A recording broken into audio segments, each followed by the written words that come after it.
you for the success of the soldiers of Eretz Israel. Amen. Ken Yeh Ratzon. Okay, we were speaking about money with the insights of Rebbi Nachman from Breslov in his book Sefer Hamidot. By the way, this book, I don't know if I told you, but he wrote this book when he was 6 years old. Thursday. Huh? Tuesday's Baal Shem Tov. No, it's okay. We'll do it also. באמת? Said I opened it already.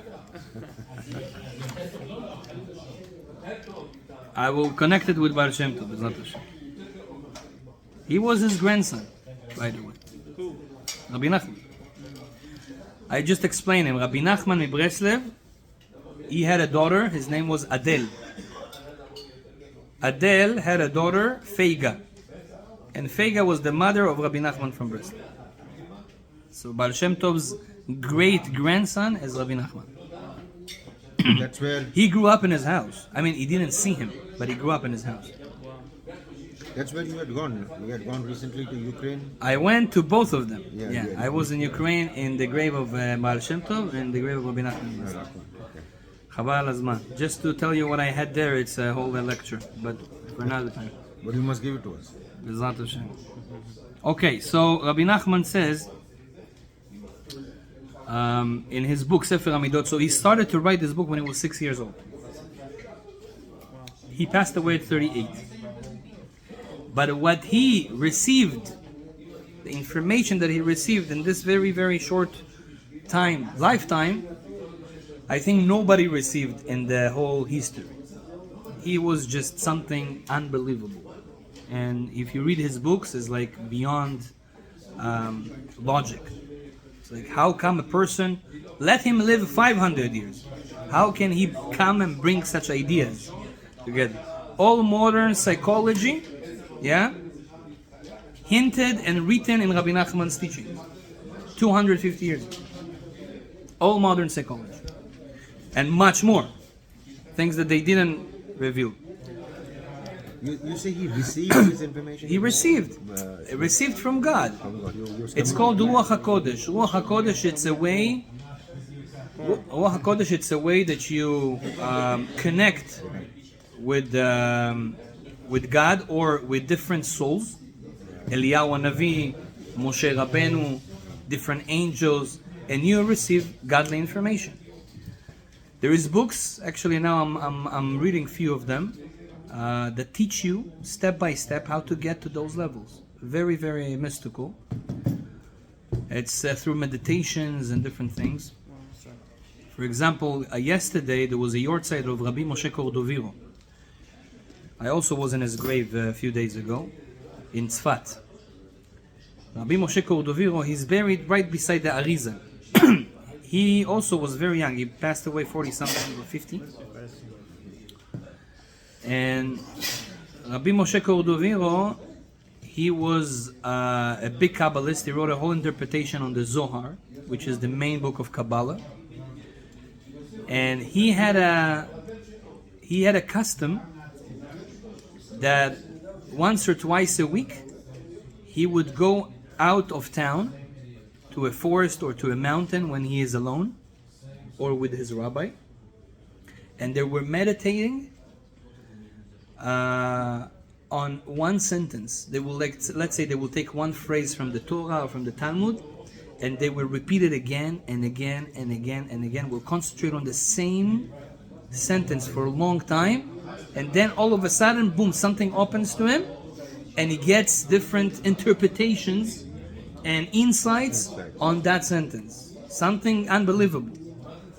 And he explains how he did that. Very interesting. So there's different ways to receive spiritual information, godly information. Most of our sages, the big ones, their insights came through this mystical ways. Not through the dreams? Also sometimes in the dreams. Rabbi Chaim Palaji, for example, he has a book, all his dreams. He was dreaming, for example, he was learning something, he didn't understand what he's learning, he went to sleep in the dream, boom, they gave him an answer. So Rabbi Nachman's teachings also are coming from this place as well. And of course, it's based on also all his learning. So let's see what he can help us with Parnassa. And we'll also say some stuff from the Baal Shem Tov as well.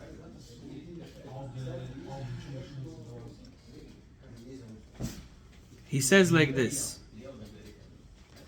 מי שעושה מעשיו במהירות בלי יישוב הדעת נעשה בעל חוב. One of the problems of our society today is debts. People have debts.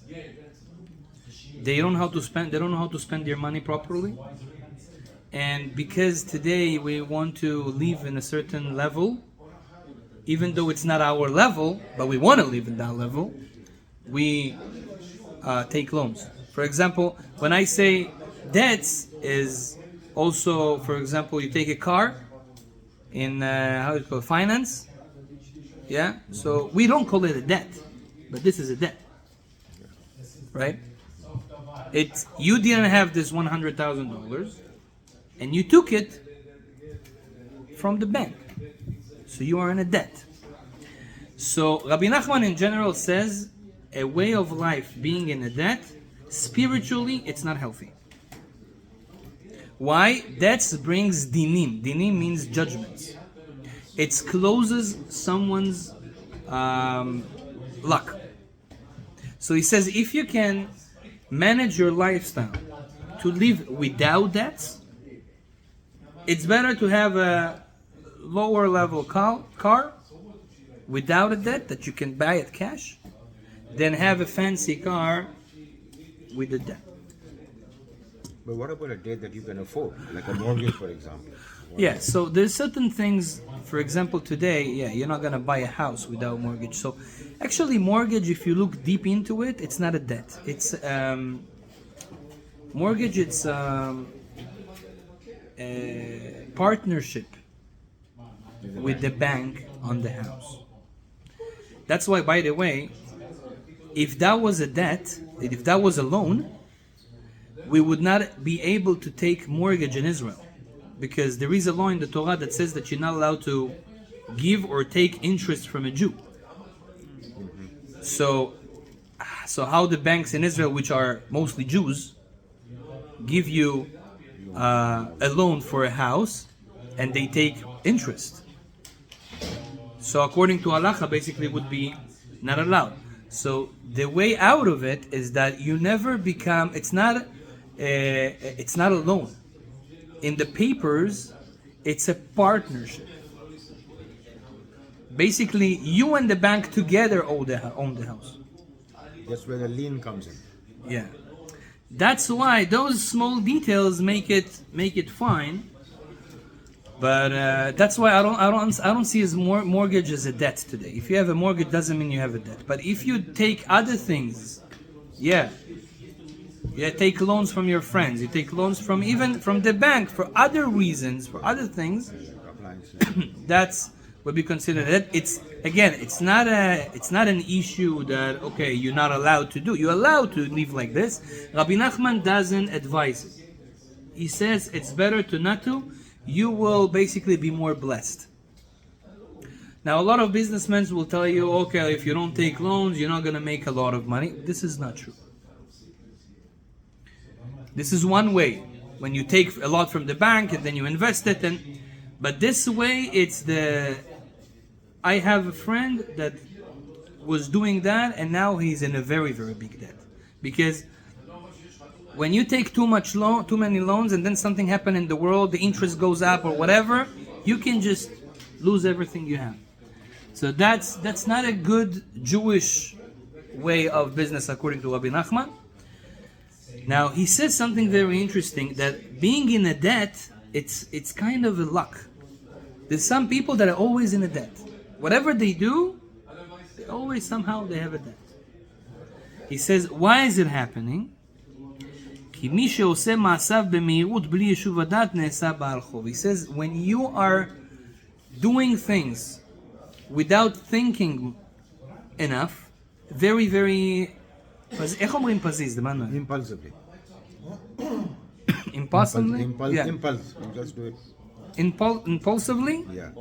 Yeah. So this has caused you to be in debts. Spiritually.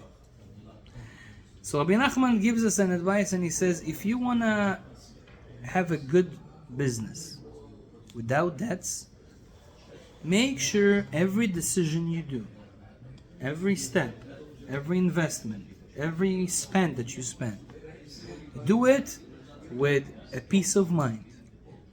Don't rush. No rush. It's better.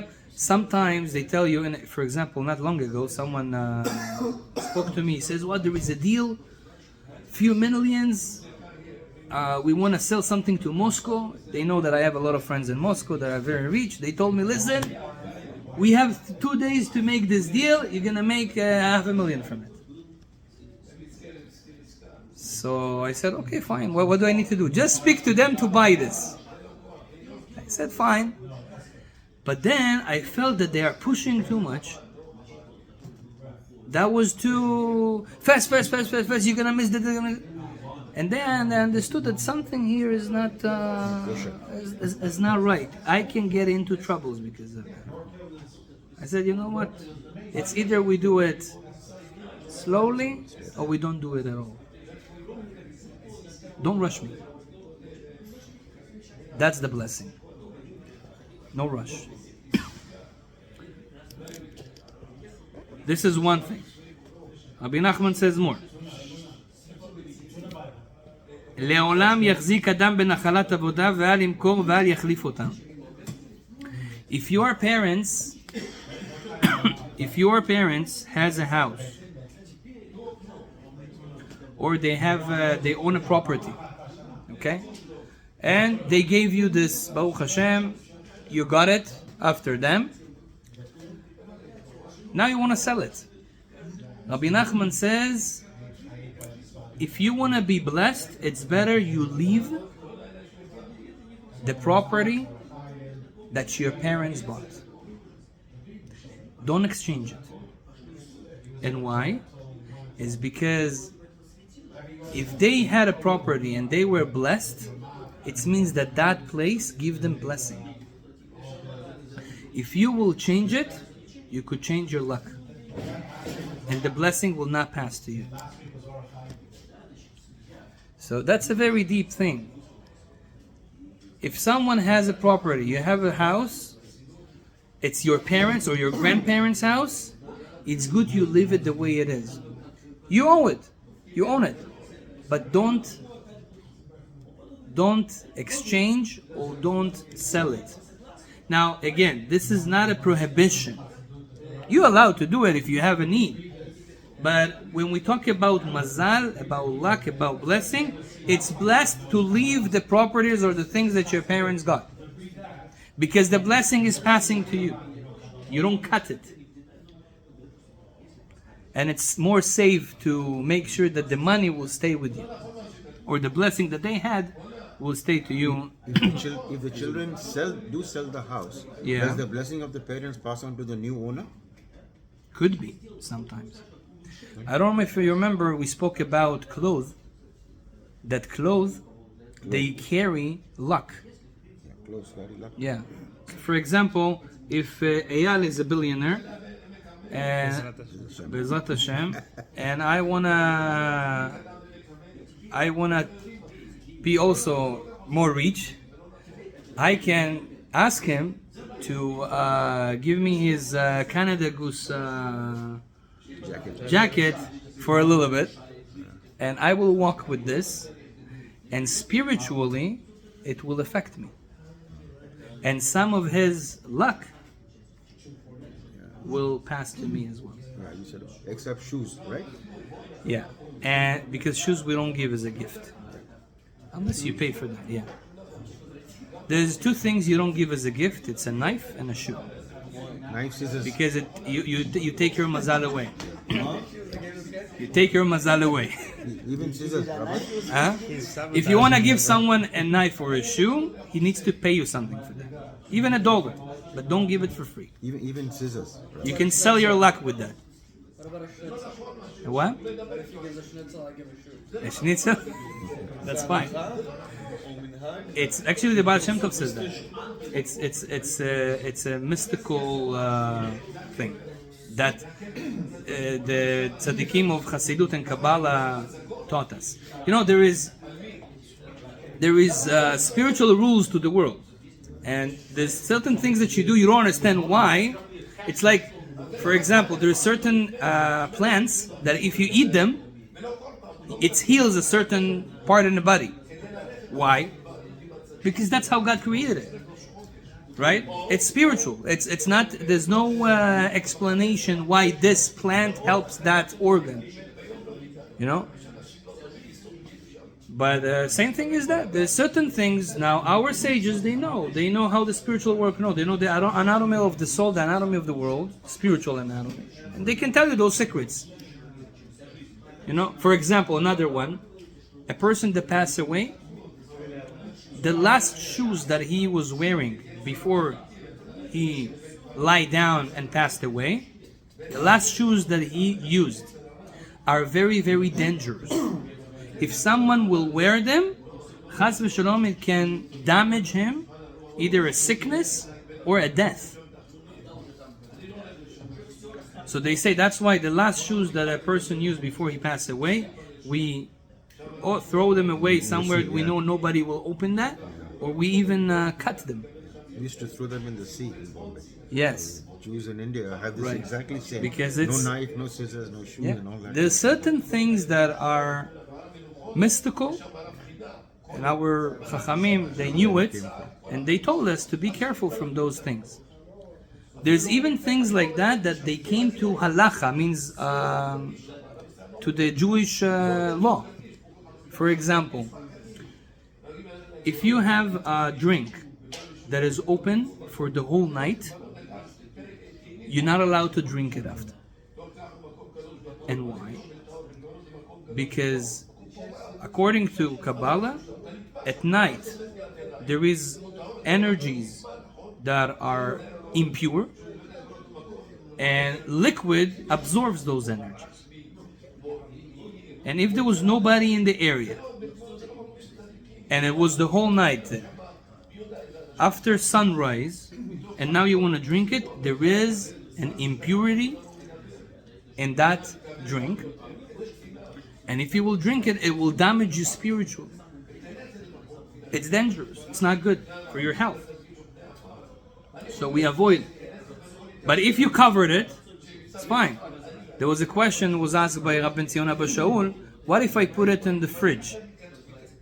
Open. I put it open in the fridge. Is that okay? Halachically, it's okay. Because the fridge is closed. Even though it's a big space, but it's closed. What? House, it's not considered. Because there are impure powers inside the house. Cabinet, same thing. Cabinets. Cabinet, I would not say. I think cabinet will be. It's called. Even though it's closed, so cabinet will be fine. Again, it's better to cover it mamash like this, but cabinet will be fine. Halachically, we're allowed. On the flip side, Rabbi. Yeah. During the day, when let's say in the synagogue, in the shul, when the shul and the prayers are going on, and you leave a glass of water open, yes, it'll absorb good energy. That's right. The Ben Ish Chai say if a person wants healing, he should take water, and water, by the way, absorbs energy more than anything else in the world. That's what I think. Water and wine, two things that absorbs energy more than everything in the world. And if you take water and it's open, for example, now, let's say you drink water or even a coffee. Now I speak holy words from our sages. It absorbs this energy. And this water that you will drink will affect your health for good. Will not just the health, it will open your mazal. There is a very interesting zgula that we do in a time of Brit Milah. Brit Milah, you know Brit Milah, circumcision. So we know that Eliyahu, the prophet, comes every Brit Milah to witness the Brit. And who comes together with Eliyahu? It says that Raphael, the angel Raphael, which is the angel that is in charge of healing, comes together with Eliyahu Navi. Every Brit Milah. Now, I saw in one of the Kabbalah books that if you there is a chair called chair of Eliyahu Hanavi, that's a big chair that the Sandak sits on it. If you put under that chair a water, open glass of water or a bottle of water, During the breath. Eliyahu Hanavi and the angel Raphael were affected because they are there. That water will absorb that energy from that angel. And this water becomes a healing water. Manuel, then we can sell that. So get married. Holy water.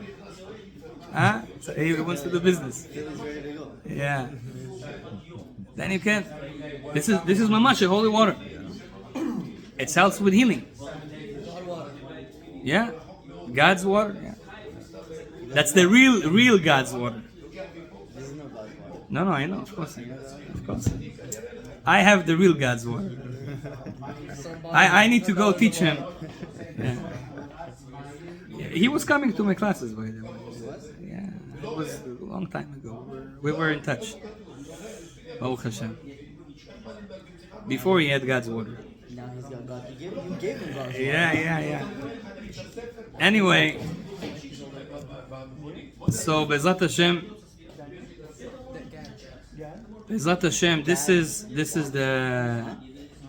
this is another advice of Rabbi Nachman. So we say, you want the blessing of your parents to stay if they were blessed. Leave their property, leave their things. You know, sometimes your parents have something very precious that they kept for, especially if it's something holy, like tefillin, like a shofar of your parents. Don't sell it. I'll tell you a story. There's a big rabbi, Or HaChaim HaKadosh. By the way, we said we need to say something from the Baal Shem Tov. Or HaChaim HaKadosh, he lived in the same time of Baal Shem Tov. He was a Moroccan, big scholar. Tzaddik. Now, Baal Shem Tov one day, on Shabbat, we have 3 meals.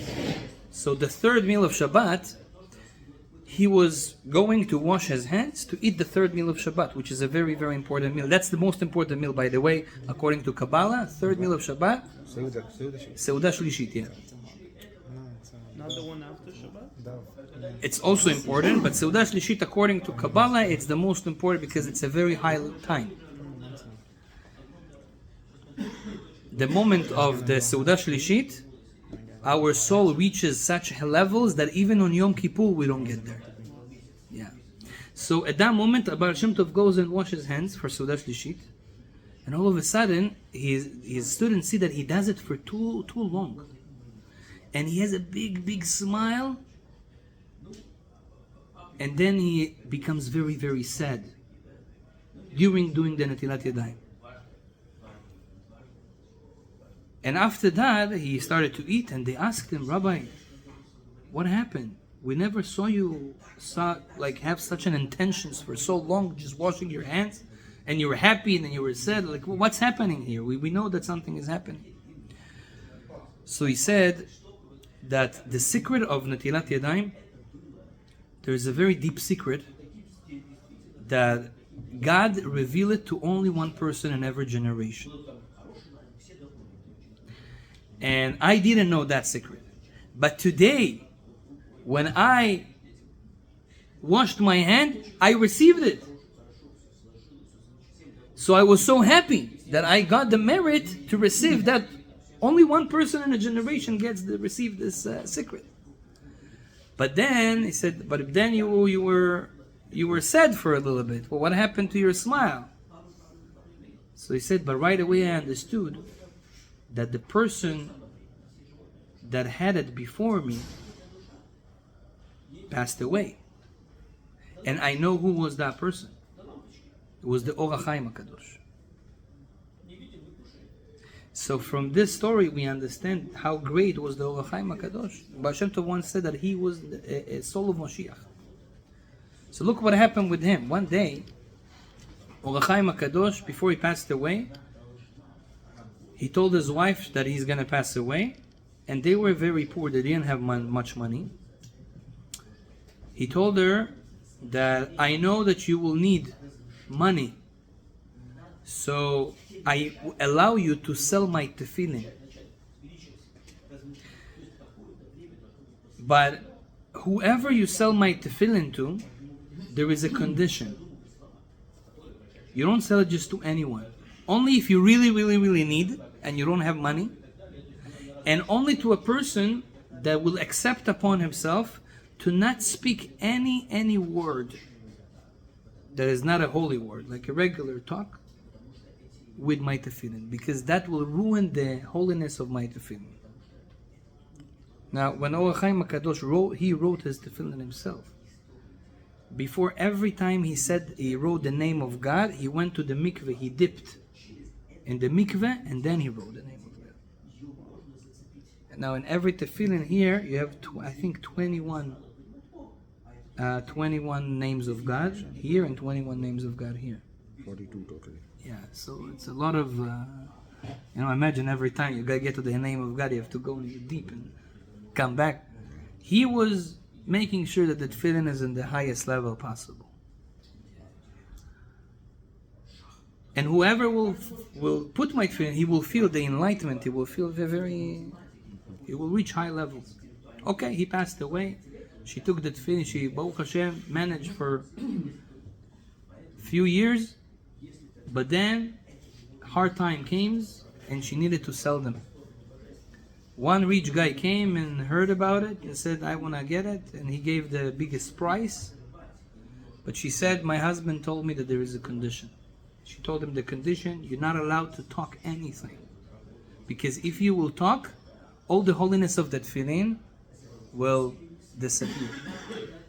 Don't worry, everything is okay, I'm gonna do it. Now he was a businessman, but he was also a holy man.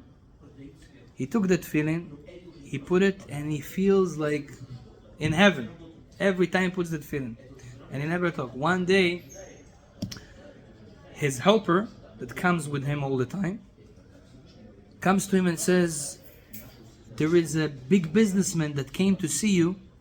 He wants to close a deal. Now he was waiting for that deal for a long time. He doesn't have much time. He needs to drive somewhere. He wants to talk to you right now. So he was with that feeling. He said, I don't speak. He was telling him. Then he came again, and the kids, they pushed him. He spoke with that feeling about business. Next day, he put the tefillin, he doesn't feel anything. He doesn't feel that feeling that he felt all the time. After that, again and again, he said, what's happening here? He understood I did something not right. He went to check the tefillin. You know what he saw? All the places of God's name disappeared. As if it erased by itself. All God's names. So he saw that he needed to keep it holy. So when you put a garment of someone, the mazal, the blessing, passed to you. Because of that, by the way, the Ben Ish Chai, one of the big scholars of Baghdad, he never gave his tefillin to anyone. You know why? Because your head, the tefillin, affects your brain. And he was afraid that people will take his tefillin and with their bad thoughts, they will affect, like the story, they will affect his tefillin. So he was so careful, he didn't want to give anyone. Of course, if someone didn't have tefillin, he will put it to him. But he was preferring to not give his tefillin because it's a fact. Who wears your clothes? Who using your... You come to a new house. This house is a mazal, has a certain luck. That's why if your parents had a good house, they had a good luck, everything, don't sell it. They have a good tefillin. Don't sell it. This is your mazal. It passed to you, it means you need it. That's what Rebbi Nachman says.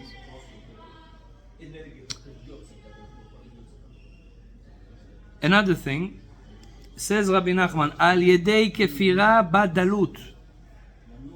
What is Kefira? Kefira is when a person doubt God. Sometimes, Hashem Yishmor, people in certain situations, they doubt God. It could be that someone got a disease, someone got cancer, and then they are mad at God and say like, where is God? I don't believe anymore, you know? There's such people like this. Or it could be other things. Sometimes good things that happens to a person. He becomes very rich and he see that he has such a big power and he forgets about God completely and he said, listen, it's nothing, God is not doing it, we do. If you are smart, you will get, there's no Chas v'Shalom, there's no God, you know? These two types of people, it's called kfirah. It means they doubt God. When you doubt God, it's cause a spiritual damage that cause a physical damage in money. It means that even people that are very, very rich, if they, in a certain situation, doubt God, this doubt can cause them lose their money. Because God says, I give you the money. I gave you the blessing. And now you doubt me? Boom. That's why sometimes you can see people that were very, very successful. One day something happened, everything changed. Why? Kfirah. Doubting God.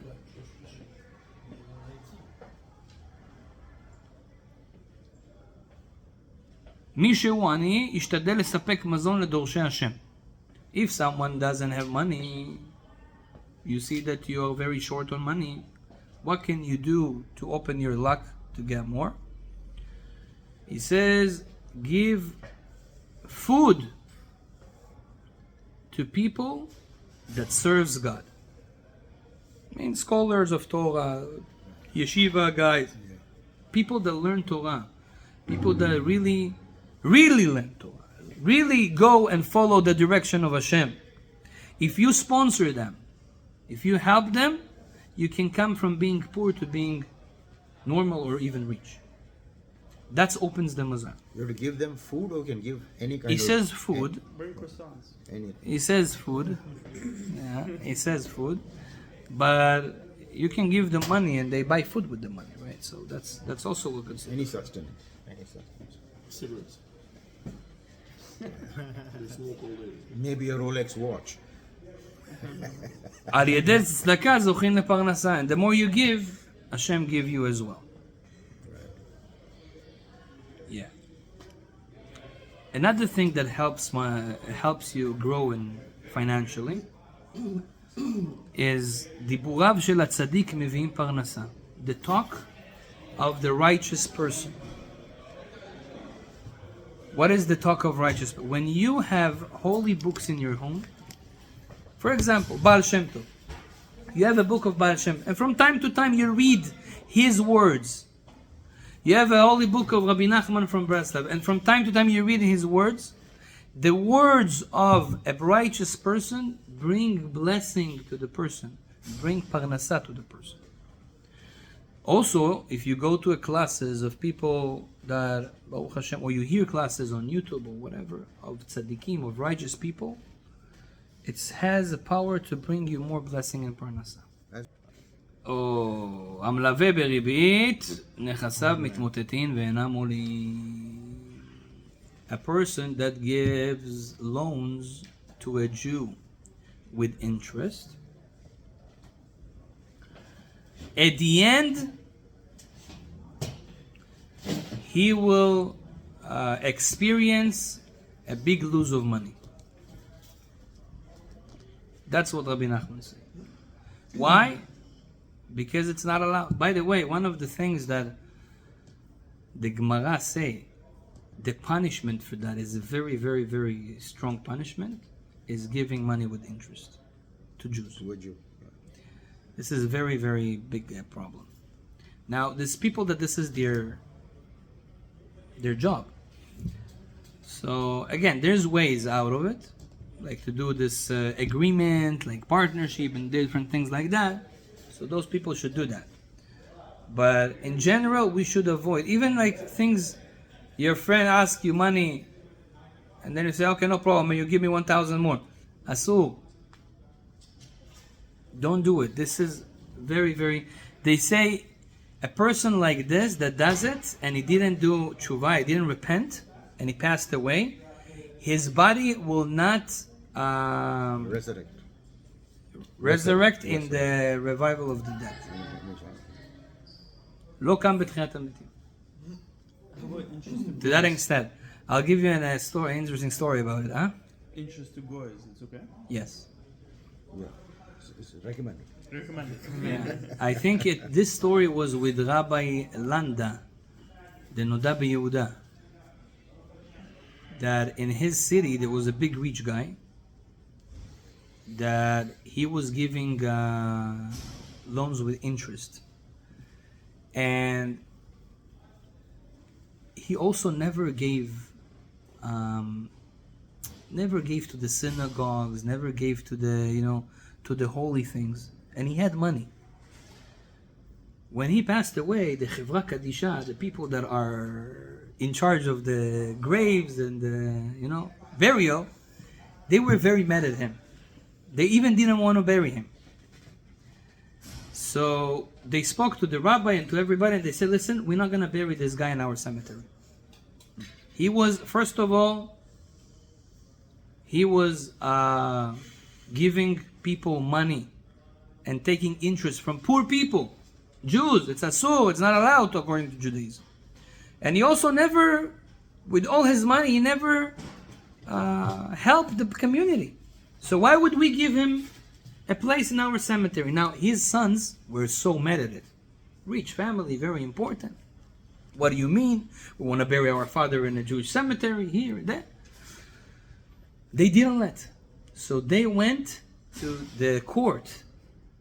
And they were very good friends of the, Judges. of the, not judges, as the mayor. Yeah. And they said, look what they do. They don't let us bury our father. Like, they kind of wanted to sue them. So there was a court. And the judge there said, he's a Jew. Why don't you give him like everybody else? He will pay the money. So say, we're not going to take a regular amount of money. Only if they pay $1 million, something like big money, we will bury him. The kids were so mad. What do you mean? This is not equal. Why you take from those people less and from us? Because we have. No, that's the same. So the judge also became mad. He says, this is really not equal. Why from him you take so much money, and you need to give a good reason. So you know what the reason they told him? They said, listen, we Jews, we believe that there is a Resurrection. Resurrection. Yeah, the dead will rise. So when we sell a grave, it's not a permanent. It's temporary until there's gonna be the resurrection. But this guy, he was giving loans to people with interest. And the Torah says that whoever gives is not going to resurrect. So this is permanent. Of course, he needs to pay more. Nicely done. Nicely done. Nicely done. They won at the end and they paid a lot of money. And this is a true story. And this is a true story. Yeah. It's happened in Europe. They had a good lawyer. Huh? Jews in general, they have a very... Because of the Gemara and the Mishnah. It teaches you everything, all the various facets of a simple promise. So this story comes to tell you how important it is to not give interest to other Jews. Okay. Wow. They would pay like 15. What? How much is it going to cost to bury someone? Today? Today. In the Jewish cemetery now, Pardes Chaim, it costs almost $5,000. And a coffin A plot. How much is a coffin?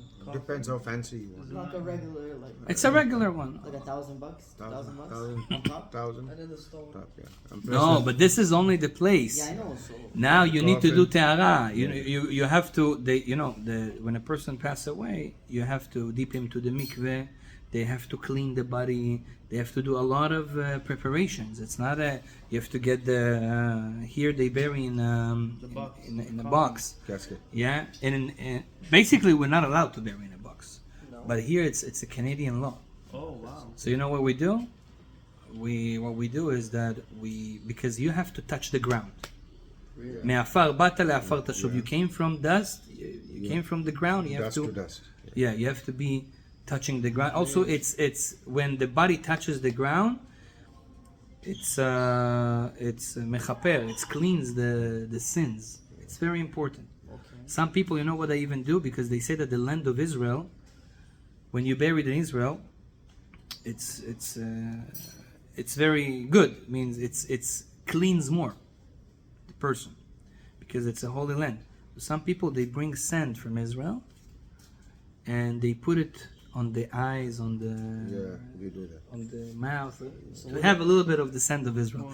So anyway, we have a problem here because of a Canadian law. They don't let bury without the box. Casket. So what we do is basically we cut the box from down, and then we drop it in a way that it breaks and opens, and then it touches the ground. Sometimes they do something like that. Don't tell the government, but no, I think. Yeah, this is what they do. Yeah. Otherwise, it's only a shroud.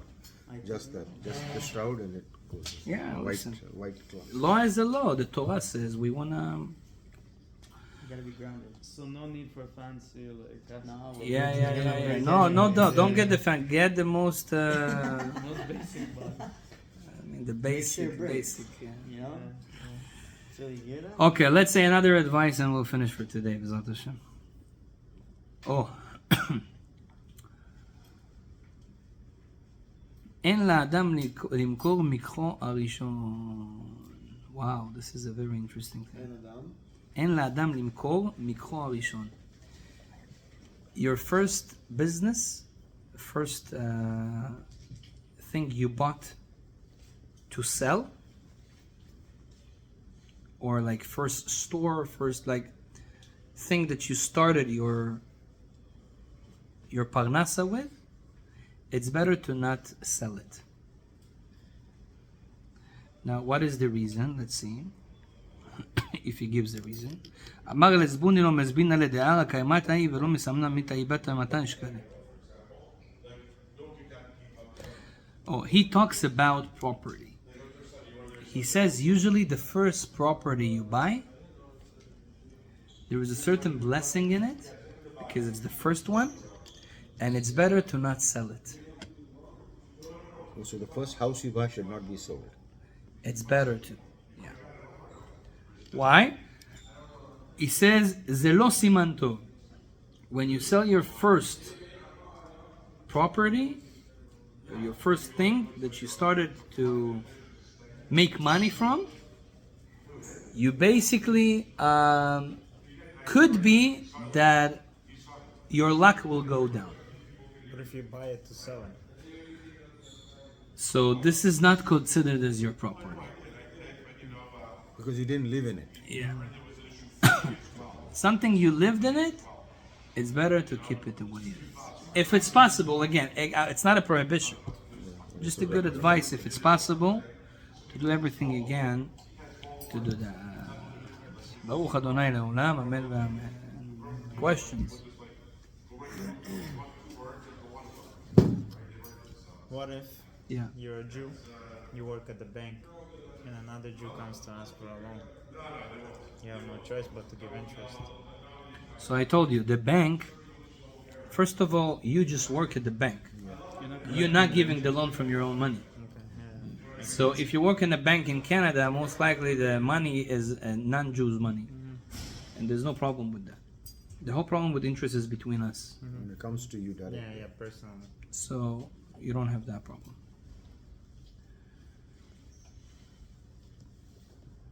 Baruch Hashem.